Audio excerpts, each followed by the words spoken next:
With the recent Walpurgis night revealing a solemn lament Yi-Song ego, I've been re-evaluating my singing team's composition. Looking over what I do and don't run, examining how the team has changed ever since I started playing it around mid-season 6, and exploring new variants of the team I'm so used to inspired me to write a guide based on what I know about syncing.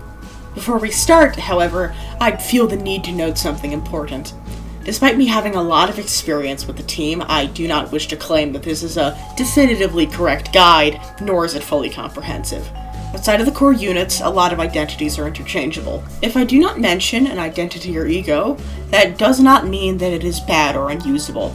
If you wish to use a syncing ID or ego that I did not propose, feel free. The team's core is strong enough to work by itself, and as such, the units supporting it are pretty much up to your preference. If you want to run it, run it. Without further ado, though, let's begin.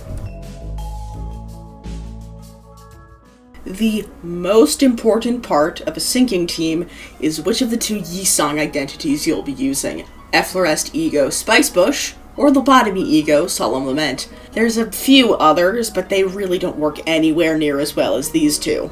The Index Nurse Father Yi-Song is not a good pick outside of a Mirror Dungeon syncing poise team. He eats through count like a beast with little to no syncing application in return. He's good, but not in a team centered around the syncing keyword. DSA Yi-Song is a syncing Yi-Song that can't easily convert the SP loss into HP loss, and LCB Yi-Song is LCB Yi-Song. Spicebush, being a Season 2 identity, is a bit outdated.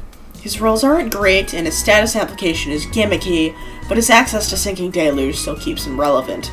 Syncing Deluge is simple. Syncing count times potency equals gloom damage. While this does mean, hypothetically, a maximum damage output of 20,000 against a gloom fatal enemy, you'll realistically see damage values closer to 3,000. Despite being a one-trick pony, he's still usable in modern Limbus. If you like Cookie Clicker, you'll probably like using Spicebush.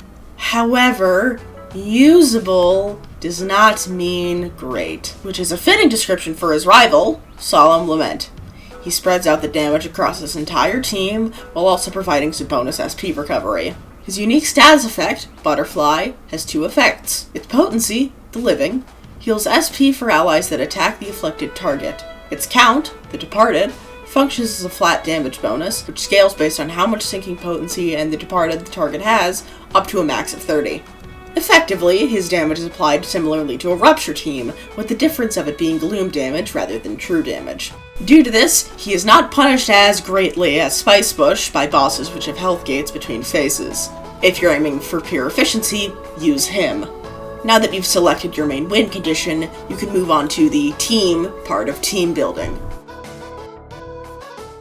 There are a few identities you're going to want to bring everywhere with you.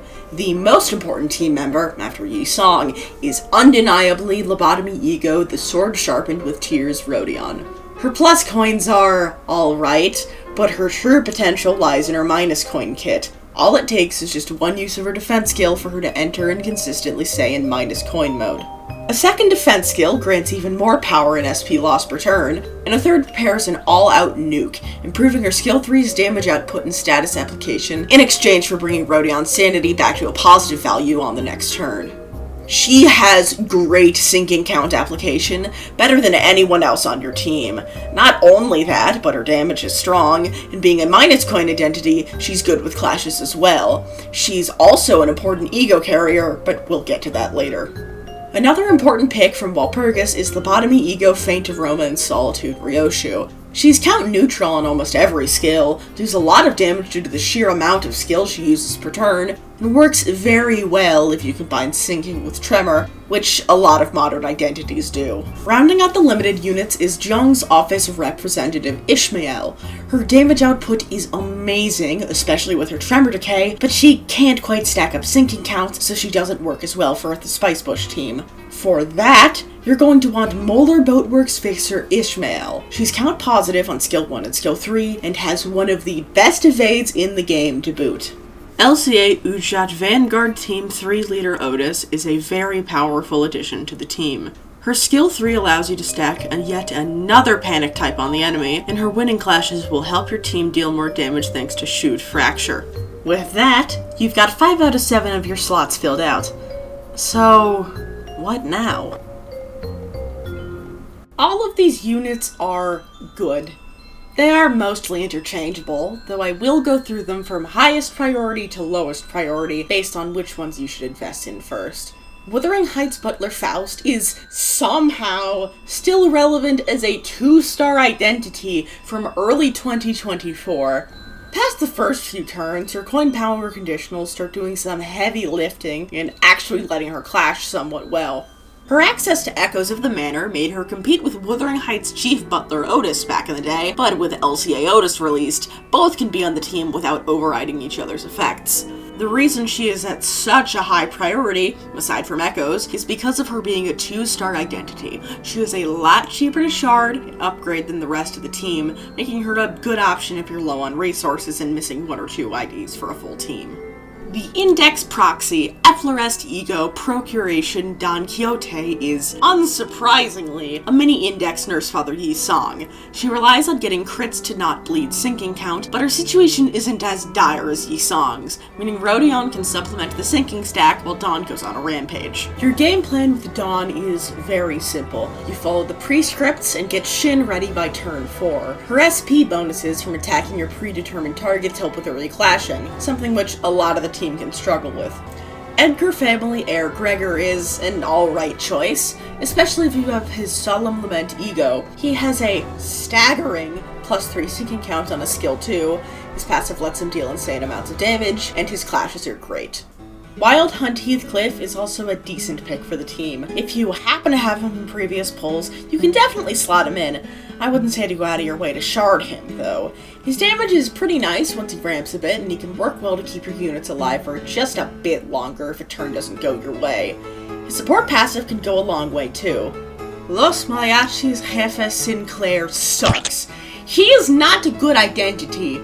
He does, however, have a good support passive. This is the only reason you would want him on your team.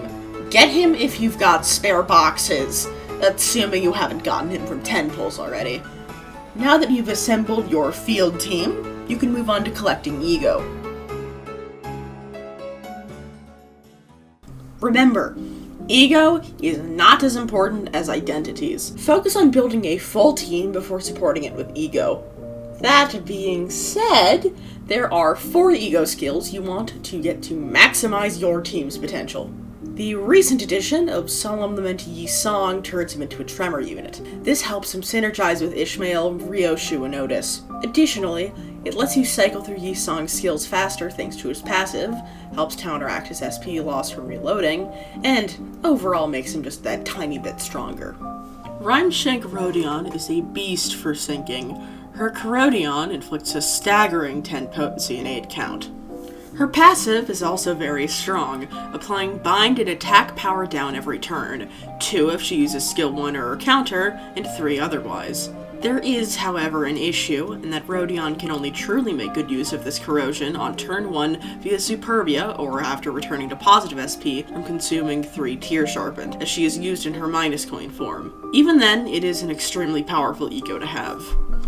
Bygone Days Ishmael provides you with the ability to inflict Echoes of the Manor on demand. This lets you achieve a much more consistent upkeep of the status, helping you to maintain your sinking stack. Additionally, at the cost of a bit of her own HP, she can heal your other allies by up to 20% of their max health. Finally, Solemn Lament Gregor. If you're bringing a Gregor idea, you might want to consider this Ego. Its function is that of a mini deluge for the Solemn Lament team. It requires a bit of setup with using Edgar Family Heir Gregor's skill 3 the turn before, activating his passive by chaining 3 Gloom skills, and building up a high amount of both Butterfly potency and count to keep flipping heads and dealing bonus Gloom damage. If the stars align, however, you will be rewarded greatly. If you found this video helpful, consider liking the video. This is my first long-form video, so if you want to see more like it in the future, subscribe to the channel. That's all from me. Good luck out there. He eats through count like a beast, with little to no Sinkling Sinkling! Your game plan with Dawn is very simple. You follow the pre-skips,